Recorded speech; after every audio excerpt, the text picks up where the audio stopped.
ഗൾഫിൽ നിന്ന് ആൾക്കാർ വിളിച്ചിട്ട് ചീത്ത പറയാത്തില്ല, എന്തിനങ്ങനെയൊക്കെ പോയി സംസാരിക്കണം ചോദിച്ചിട്ട്. അത്രയ്ക്ക് ഞാൻ വേദനപ്പെട്ടിന്. കടം തീർന്ന് മരിക്കണം എന്നുള്ള ആഗ്രഹമേ ഉള്ളൂ. ഇത് കിട്ടണം, എനിക്ക് കടക്കാർക്ക് കൊടുക്കണം. ഒരു ഉമ്ര പോലും എൻ്റെ മോള് വിളിച്ചിട്ട് ഞാൻ ചെയ്യാൻ പോകുന്നില്ല. എല്ലാവരും ഉമ്രയുണ്ട്. കാരണം ഈ കടം നിർത്തി ഞങ്ങൾക്ക് ഉമ്ര ഹജ്ജും ചെയ്യാൻ പാടില്ല. കടം 1 രൂപ കൊടുക്കാണ്ട് ഞങ്ങൾ സ്വീകരിക്കില്ല മക്കത്ത് പോയിട്ട്. അത്ര വിഷമത്തിലാണ് ഞാൻ നിൽക്കുന്നത്.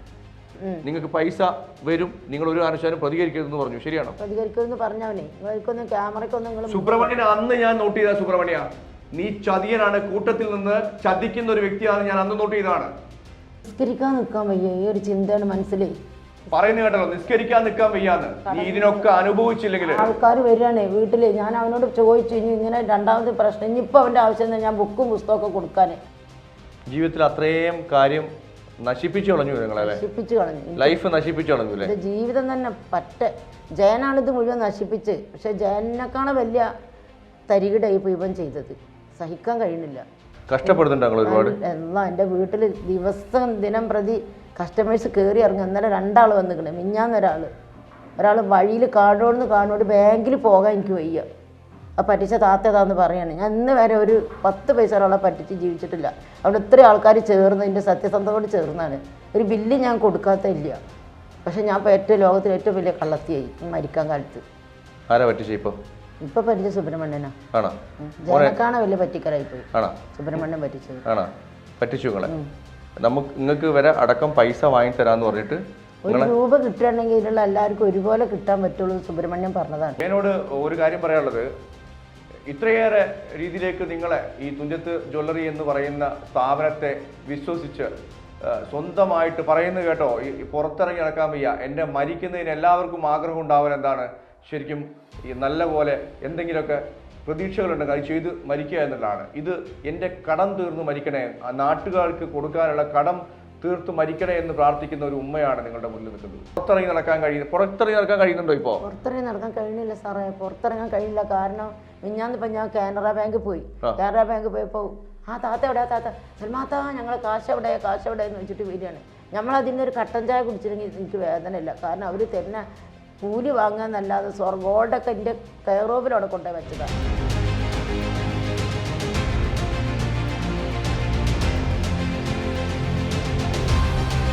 നിങ്ങളെ പറ്റിച്ചോ ശരിക്കും? അതെ പറ്റിച്ചു. ആരാ പറ്റിച്ചു? ഇപ്പൊ പറ്റിച്ച സുബ്രഹ്മണ്യനാ. ജനക്കാണ് വലിയ പറ്റിക്കലായി പോയി. സുബ്രഹ്മണ്യൻ പറ്റിച്ചത്. പറ്റിച്ചു നിങ്ങൾക്ക് വരെ അടക്കം പൈസ വാങ്ങി തരാന്ന് പറഞ്ഞിട്ട് 1 രൂപ കിട്ടുകയാണെങ്കിൽ ഇതിലുള്ള എല്ലാവർക്കും ഒരുപോലെ കിട്ടാൻ പറ്റുള്ളൂ സുബ്രഹ്മണ്യൻ പറഞ്ഞതാണ്. നിങ്ങളെ ഈ പൊരി വെയിലത്ത് കൊണ്ടുപോയിട്ട് ബോർഡും പിടിപ്പിച്ച് നിർത്തിയത് അവനക്ക് മാത്രം ശരിക്കും ഉണ്ടാക്കാൻ വേണ്ടിയായി തോന്നിയോ? നിങ്ങളെ വീണ്ടും പറ്റിച്ചില്ലേ?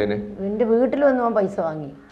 പൈസനെ പറ്റിയല്ല എനിക്ക്. നമുക്കിത് കിട്ടുകയാണെങ്കിൽ നമുക്ക് എത്ര ചിലവായാലും വേണ്ടില്ല വിചാരിച്ചു. പക്ഷെ അവൻ അന്ന് പറഞ്ഞ 1 രൂപ കിട്ടുകയാണെങ്കിൽ സൽമാത്ത നമുക്ക് എല്ലാവർക്കും ഒരുപോലെ കിട്ടുള്ളൂ, എഗ്രിമെൻറ്റ് മേശപ്പുറത്ത് വെച്ചിട്ടേ ഞാൻ അവനോട് സംസാരിക്കുള്ളൂ എന്ന് പറഞ്ഞ ആളാണ് അവന്. പിന്നെ അവരിന്നോട് ഇപ്പോൾ ഈ 1.5 കോടി 1 ലക്ഷം കോടി കിട്ടാനുള്ള ആൾക്കാരോട് ബുക്കും ഇതായിട്ട് അരി സാധനം വാങ്ങാൻ ചെല്ലാൻ പറഞ്ഞാൽ അവർ സമ്മതിക്കുമോ? കസ്റ്റമർ മുഴുവൻ പറയണതാ, ഞങ്ങൾ അരി സാധനത്തിനല്ല കാശ് കൊടുത്തത്, ഞങ്ങൾ ഗോൾഡിനാണ് കൊടുത്തത്, ഞങ്ങളെ പൈസ തിരിച്ചു തരണം എന്നാണ് പറയുന്നത്. പിന്നെ എന്താ ഞാൻ ചെയ്യുക? വീട്ടിൽ ഇന്നലെയും വന്നു ആൾക്കാർ. അതാ രസം. ഈ പ്രശ്നത്തിന് ഇറങ്ങിയിട്ടില്ലെങ്കിൽ ഒരു പ്രശ്നം ഉണ്ടായിരുന്നില്ല. ഉറങ്ങിക്കിടന്നവരിപ്പോൾ വിളിച്ചുണർത്തി. ഇപ്പം എല്ലാവരും എന്താ നിങ്ങളെ പ്രശ്നം എന്ന് പറഞ്ഞുകൊണ്ടിരിക്കുക. ബാങ്ക് സാക്ഷി. എന്താ ചെയ്യുക? അടുത്ത പരിപാടി എന്താ ചെയ്യേണ്ടത്? എന്ത് ചെയ്താലാ കിട്ടുക എനിക്കറിയില്ല. നമ്മൾ എന്താ ചെയ്യേണ്ടത്? നിങ്ങളൊക്കെ പറയും പോലെ ഞാൻ ചെയ്യും. എനിക്കെൻ്റെ പൈസ കിട്ടണം, എനിക്ക് അത്രേ ഉള്ളൂ. കഷ്ടപ്പെടുന്നുണ്ട് ഒരുപാട്. എല്ലാം എൻ്റെ വീട്ടിൽ ദിവസം ദിനം പ്രതി കസ്റ്റമേഴ്സ് കയറി ഇറങ്ങും. ഇന്നലെ 2 ആൾ വന്നിക്കണേ, ഒരാൾ വഴിയിൽ കാണോട് ബാങ്കിൽ പോകാൻ എനിക്ക് വയ്യ. ആ പറ്റിച്ച താത്തേതാന്ന് പറയാണ്. ഞാൻ ഇന്ന് വരെ ഒരു 10 പൈസ ഒരാളെ പറ്റിച്ച് ജീവിച്ചിട്ടില്ല. അവിടെ ഇത്രയും ആൾക്കാർ ചേർന്ന് എൻ്റെ സത്യസന്ധതയോട് ചേർന്നാണ്. ഒരു ബില്ല് ഞാൻ കൊടുക്കാത്തില്ല. പക്ഷെ ഞാൻ ഇപ്പോൾ ലോകത്തിലെ ഏറ്റവും വലിയ കള്ളത്തിയായി മരിക്കാൻ കാലത്ത്. എത്ര വയസ്സായി നിങ്ങൾക്ക്? എനിക്കിപ്പോൾ 60 വയസ്സായി. ഇനി എന്താ ചെയ്യേണ്ടത്? നിങ്ങളുടെ ആ കൂടെ ഉള്ള, അതായത് ഈ ഇത്രയും വയസ്സായ നിങ്ങൾ ആ കൂടെ ഉള്ളൊരു ആഗ്രഹം എന്താ? ഈ കടം ഒന്ന് തീർന്ന് മരിക്കണം. കടം തീർന്നിട്ട് മരിക്കണം, ആ ഒരൊറ്റ ആഗ്രഹമേ ഉള്ളൂ. കടം തീർന്ന് മരിക്കണം എന്നുള്ള ആഗ്രഹമേ ഉള്ളൂ. ഇത് കിട്ടണം, എനിക്ക് കടക്കാർക്ക് കൊടുക്കണം. ഒരു ഉമ്ര പോലും എൻ്റെ മോള് വിളിച്ചിട്ട് ഞാൻ ചെയ്യാൻ പോകുന്നില്ല. എല്ലാവരും ഉമ്രയുണ്ട്. കാരണം ഈ കടം നിർത്തി ഞങ്ങൾക്ക് ഉമ്ര ഹജ്ജും ചെയ്യാൻ പാടില്ല. കടം 1 രൂപ കൊടുക്കാണ്ട് ഞങ്ങൾ സ്വീകരിക്കില്ല മക്കത്ത് പോയിട്ട്. അത്ര വിഷമത്തിലാണ് ഞാൻ നിൽക്കുന്നത്. ജീവിതത്തിൽ അത്രയും കാര്യം നശിപ്പിച്ചു കളഞ്ഞു നിങ്ങളെ, നശിപ്പിച്ചു കളഞ്ഞു, ലൈഫ് നശിപ്പിച്ചു കളഞ്ഞു അല്ലേ? ജീവിതം തന്നെ ജയനാണിത് മുഴുവൻ നശിപ്പിച്ച്. പക്ഷെ ജയനേക്കാണ് വലിയ തരികിട ഇവൻ ചെയ്തത്, സഹിക്കാൻ കഴിയുന്നില്ല. ജയനോട് ഒരു കാര്യം പറയാനുള്ളത്, ഇത്രയേറെ രീതിയിലേക്ക് നിങ്ങളെ ഈ തുഞ്ചത്ത് ജ്വല്ലറി എന്ന് പറയുന്ന സ്ഥാപനത്തെ വിശ്വസിച്ച് സ്വന്തമായിട്ട് പറയുന്നത് കേട്ടോ, ഈ പുറത്തിറങ്ങി നടക്കാൻ വയ്യ, എൻ്റെ മരിക്കുന്നതിന് എല്ലാവർക്കും ആഗ്രഹം ഉണ്ടാവാൻ എന്താണ് ശരിക്കും ഈ നല്ല പോലെ എന്തെങ്കിലുമൊക്കെ പ്രതീക്ഷകളുണ്ട്, അത് ചെയ്ത് മരിക്കുക എന്നുള്ളതാണ്. ഇത് എൻ്റെ കടം തീർന്ന് മരിക്കണേ, ആ നാട്ടുകാർക്ക് കൊടുക്കാനുള്ള കടം തീർത്ത് മരിക്കണേ എന്ന് പ്രാർത്ഥിക്കുന്ന ഒരു ഉമ്മയാണ് നിങ്ങളുടെ മുന്നിൽ നിൽക്കുന്നത്. ജീവിതത്തിൽ എവിടെ പോയി നിന്നാലും ഇവരുടെയൊക്കെ പ്രാർത്ഥന ഉണ്ടാവും. എങ്ങനെയാണെന്ന് പറയോ, നിങ്ങൾ ഒരു കാരണവശാലും കുടം പിടിക്കരുതെന്ന്. അത്തരം രീതിയിലേക്ക് നിങ്ങൾ കൊണ്ടുപോകുമ്പോൾ ആ കൊണ്ടുപോകുന്ന സംഭവത്തിലേക്ക് ഇവർ പെടുന്ന പെടാപ്പാട് പുറത്തിറങ്ങി നടക്കാൻ കഴിയുന്നുണ്ടോ? ഇപ്പോൾ പുറത്തിറങ്ങി നടക്കാൻ കഴിയുന്നില്ല സാറേ, പുറത്തിറങ്ങാൻ കഴിയില്ല. കാരണം മിഞ്ഞാന്നിപ്പോൾ ഞാൻ കാനറ ബാങ്കിൽ പോയപ്പോൾ ആ താത്ത എവിടെയാ, താത്ത സൽമാത്ത ഞങ്ങൾ കാശ് എവിടെ എന്ന് വെച്ചിട്ട് വരികയാണ്. നമ്മളതിൻ്റെ ഒരു കട്ടൻ ചായ കുടിച്ചില്ലെങ്കിൽ എനിക്ക് വേദനയില്ല. കാരണം അവർ തരുന്ന കൂലി വാങ്ങാന്നല്ലാതെ ഗോൾഡൊക്കെ എൻ്റെ കെയറോവിലവിടെ കൊണ്ടുപോയി വെച്ചതാണ്. ആ എടുത്ത് പൈസ വാങ്ങി കൊണ്ടുപോയത് വെച്ചതൊക്കെ അവർ. എനിക്കതിലൊരു കട്ടൻ ചായ ആ കസ്റ്റമറോട് ഞാൻ വാങ്ങി കുടിച്ചിട്ടില്ല. അങ്ങനെ ഞാൻ ഒരാളത് തിന്നുന്ന ആളല്ല.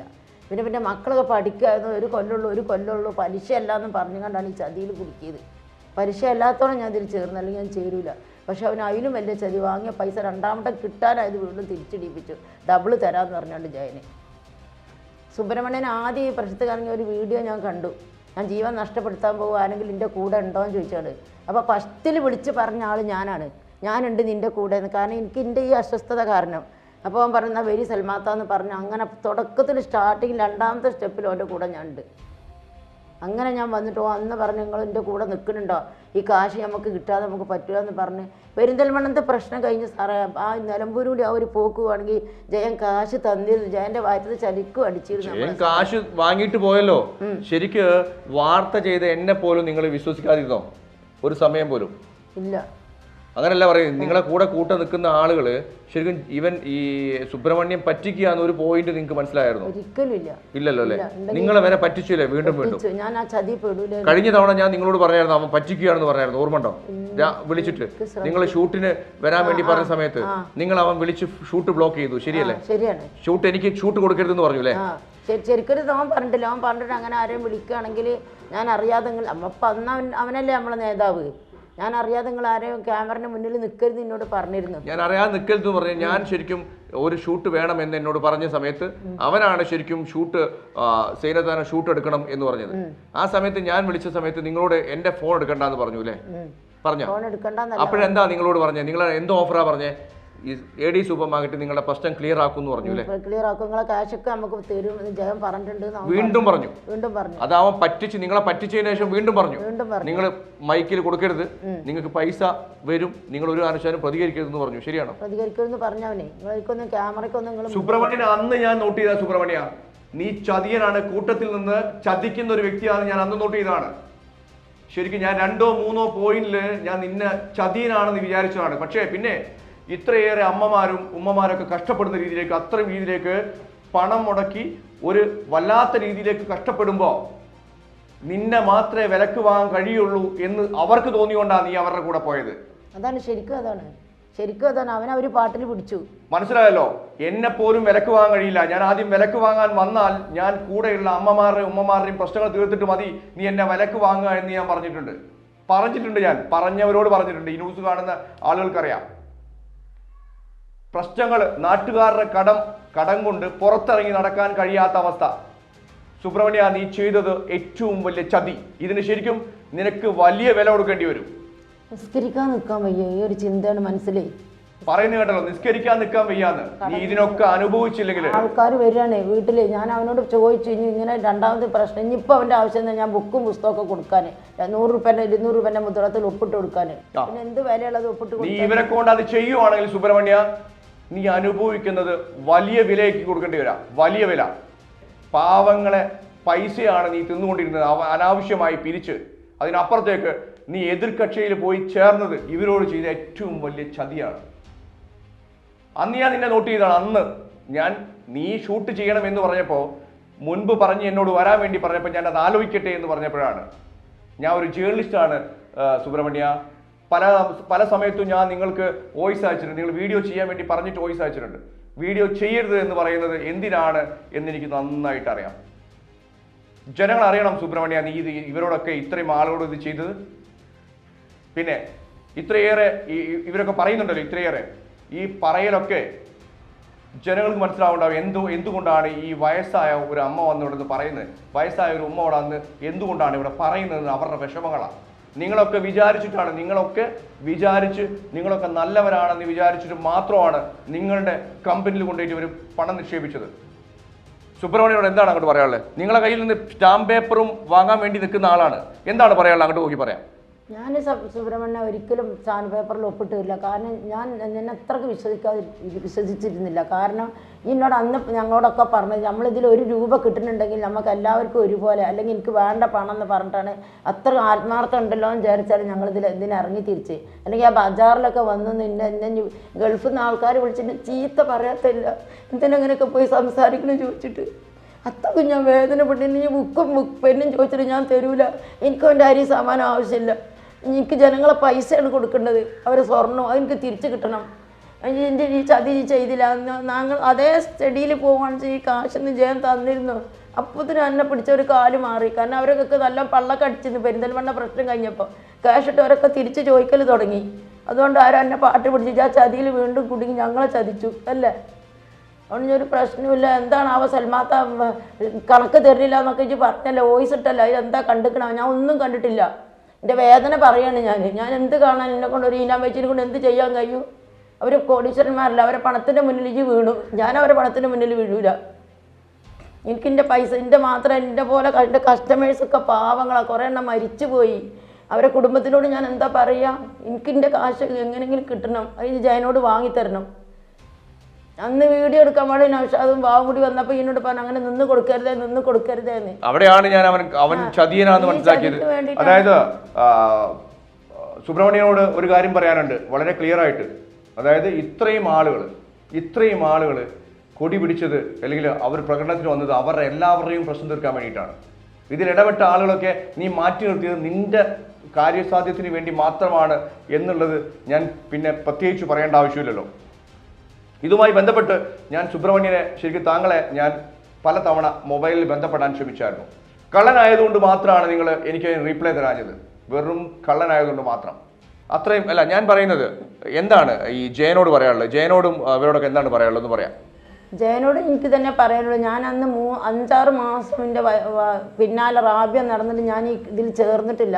പിന്നെ എന്നെ അവളെ മൂലൊക്കെ കൊണ്ടുപോയി ആ കോഴി ഫാം കൊണ്ടുപോയി സൽമാൻ തങ്ങളെ കടങ്ങളൊക്കെ വീട്ടാലിത് പറയുന്ന 100 ആളെ ചേർത്ത് കൊടുത്താൽ നമുക്കൊരു ശമ്പളമായിട്ട് കിട്ടുമെന്നൊക്കെ പറഞ്ഞിട്ട് പിന്നെ ജയൻ്റെ സംസാരം കൊണ്ടാണ് ഞാൻ അതിൽ ചേർന്നത്. അപ്പോൾ അന്ന് പറഞ്ഞത് 1 വർഷം കഴിഞ്ഞാൽ കസ്റ്റമറെ പൈസ തിരിച്ചു കൊടുക്കുന്ന ആ ഉറപ്പിൻ്റെ മേലെ ഞാൻ ചേർന്ന്. പിന്നെ 2 വർഷമായി 3 വർഷമായി ഇപ്പോൾ ഇത് 8 വർഷമാവാൻ ഇതുവരേക്കും ജനങ്ങളെ പൈസ തിരിച്ചു കൊടുത്തിട്ടില്ല. എനിക്കെൻ്റെ പൈസ എങ്ങനെയെങ്കിലും തരണം. നിങ്ങൾ ഏത് കോടീശ്വരന്മാരായാലും എനിക്കതിന് വൈരാഗ്യം കൊണ്ട് പറയില്ല. ആൾക്കാർ പൈസ തിരിച്ചു കൊടുക്കണം. എനിക്ക് കൊടുക്കാൻ വഴിയില്ല. വീട്ടിൽ പോലും എനിക്കൊരു സ്ഥാനമില്ല. ഭർത്താവ് വരെ ഈ പ്രായത്തിൽ എന്നെ ഇറങ്ങിപ്പോവാനാണ് പറയുന്നത്. ഞാൻ എന്ത് ചെയ്യും? എവിടെ പോവും? പൈസ ഇന്നലെയും വന്നിട്ടുണ്ട് ആൾക്കാർ. 2-3 ലക്ഷം ഉറുപ്പ്യൻ്റെ ബുക്കിൽ ഗഫൂർ വാങ്ങി വെച്ചിട്ട് ആ ബുക്കിനൊരു തലയില്ല, ബില്ലിനൊരു തലയില്ല. ഞാൻ എങ്ങനെ ഇതൊക്കെ കൊടുക്കും? എന്ത് ഞാൻ ചെയ്യണം? ഞാൻ ആത്മഹത്യ ചെയ്താലും എനിക്കിപ്പോൾ പറ്റൂല. കാരണം അപ്പോൾ ജനങ്ങളെ പൈസ അവിടെ കിടക്കല്ലേ. അവിടെ വരെ ഞാൻ പോയതാണ്. റെയിൽവേ തലാക്കാൻ ഞാൻ പോയതാണ്. ജനങ്ങൾ വീട്ടിൽ നിന്ന് നാട്ടിൽ നിന്ന് ഒരുപോലെ ശല്യം ചെയ്തിട്ട്. അതുകൊണ്ട് എനിക്കെൻ്റെ കാശ് എത്രയും പെട്ടെന്ന് ജയൻ തരണം. ജയനോട് എനിക്കൊരു വൈരാഗ്യം. ആൾക്കാർ ജനങ്ങളെ പൈസ തന്നാൽ മതി. അത്രേ ഉള്ളൂ എനിക്ക് പറയാൻ. ഇത്രയേറെ കഷ്ടപ്പെട്ട് ജീവിക്കുന്ന കുറേ കുടുംബങ്ങളെ വാർത്തെടുത്തു തുഞ്ചത്ത് ജ്വല്ലറിയുമായി ബന്ധപ്പെട്ട്. ഈ ജയനൊക്കെ കേൾക്കാൻ വേണ്ടി പറയാണ്. ഞാൻ പറഞ്ഞല്ലോ, അതായത് എന്തായാലും നിങ്ങൾ എവിടെ പോയാലും ഒരു ഗുണവും പിടിക്കാൻ വേണ്ടി പോകുന്നില്ല. ഗുണം പിടിക്കോ ഇത്താ? എവിടുന്ന് ഗുണം പിടിക്കും? അവർക്ക് അതിന് പണമുണ്ട് സാറേ. അവർ എല്ലാ കോടതിയും കേസും പോലീസ് സ്റ്റേഷനും ക്രൈംബ്രാഞ്ചൊക്കെ അവരെ കയ്യിലാക്കാൻ ആ പണത്തിൻ്റെ മേലെ പരുന്ത് പറക്കലോ ലക്ഷങ്ങൾ കൊടുക്കാണ്ട്. നമുക്ക് ആൾക്കൊന്നും കൊടുക്കാനല്ലോ, നമുക്കിത് കിട്ടാനല്ലേ. അവന് പണം ചെരിഞ്ഞാൽ എല്ലാവരും അവൻ്റെ സൈഡ് പറയും. അതല്ലേ ഇപ്പം ഉണ്ടായത്. ക്രൈംബ്രാഞ്ച് വരെ എന്നോട് ചാടി മലപ്പുറത്തുനിന്ന്. എന്ത് പറഞ്ഞിട്ടാണ് എന്തിനാ നിങ്ങൾ ചേർത്ത് കൊടുത്തിട്ട് ഇപ്പം ഞങ്ങളോട് പറയാൻ വന്നാണോ ചോദിച്ചിട്ട്. നിങ്ങൾ എന്തുകൊണ്ടാണ് ചേർത്ത് കൊടുത്തത്? ശരിക്കും സാധാരണ ഒരു വർക്ക് ആയിക്കോട്ടെ എന്ന് ചെയ്താണോ അതോ കുടുംബ രക്ഷപ്പെടാൻ വേണ്ടി ചെയ്താണോ? ഇതിന്റെ മുമ്പ് ഒരു വർക്കിന് ഞാൻ ചേർന്നിരുന്നു. അത് പിന്നെ റാബി ഇതുപോലെ ചർച്ച PSC പക്ഷേ ഇങ്ങനെ ജനങ്ങളെ ബുദ്ധിമുട്ടില്ല അതിന്. അത് ഇന്ത്യ ഒട്ടാകല്ല ഗവൺമെൻറ്റിൻ്റെ ഒരു അംഗീകാരമുള്ള ഒരു പ്രസ്ഥാനമായിരുന്നു. അത് പിന്നെ ഈ LIC-ക്കാർ കൊള്ളി വെച്ചിട്ട് വന്നതാണ്. അപ്പോൾ അതിലെ കടം വീടാനാണ് സൽമാ തങ്ങളെ ഇതിലും ചേർത്തുന്ന് പറഞ്ഞാൽ റാബിയാണ് നിങ്ങൾ അറിയാവോ, കാളാടുള്ള അവളാണ് ഇന്നതിൽ കുടുക്കിയത്. ഇപ്പോൾ അവളെവിടെ ഉണ്ട്? അവളെവിടെ സ്ഥിര ഒരു സ്ഥലമല്ലല്ലോ, വീടിലല്ലോ, വാടകയല്ല. ഇപ്പോൾ വട്ടൽപറമ്പിലാണ്, ഓടി മാറി മാറി നടക്കുകയാണ്. അപ്പോൾ നിങ്ങളെ ചേർത്ത ആളും കുടുങ്ങി, ചേർത്ത ആളും പോയി. ചേർത്താളെ പറ്റി പല കിംബദന്തികളും കേൾക്കുന്നുണ്ട്. ജാന പൊളിച്ചത് അവളാന്ന് പറയുന്നുണ്ട്, പലതും കേൾക്കുന്നുണ്ട്. നമുക്ക് അതിന് സത്യം അത് തീർച്ചയായും പോട്ടെ. അപ്പോൾ എന്തായാലും ഇത്തരം ആളുകളുടെ കയ്യിൽ നിന്നൊക്കെ കുറേ പൈസ വാങ്ങിയിട്ടുണ്ട്. പ്രത്യേകിച്ച് ഈ വീഡിയോകളൊക്കെ കാണുമ്പോൾ അറിയണ്ടാവും അവരുടെ ബുദ്ധിമുട്ട് എന്താണെന്നുള്ളത്. അപ്പോൾ അടുത്ത ഒരു എപ്പിസോഡുമായി കാണാം. നന്ദി, നമസ്കാരം.